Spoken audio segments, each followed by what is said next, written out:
Hey everybody, Ryan from Right Way Building here. I've got the DeWALT power cleaner and I just want to show a quick video on how it goes together and how easy it is to use. Comes with 4 different spray nozzle attachments for different cleanup jobs.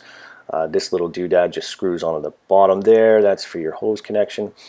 Each spray nozzle has a varying degree of pattern and spray, and you just click it into the end, grab your hose. You just drop one end of the hose into a bucket of water and then click the other end into the gun and off you go. Super easy. Oh, and of course the battery. It works better with the battery. Here it is in action. This is cleaning up a fence panel in my backyard.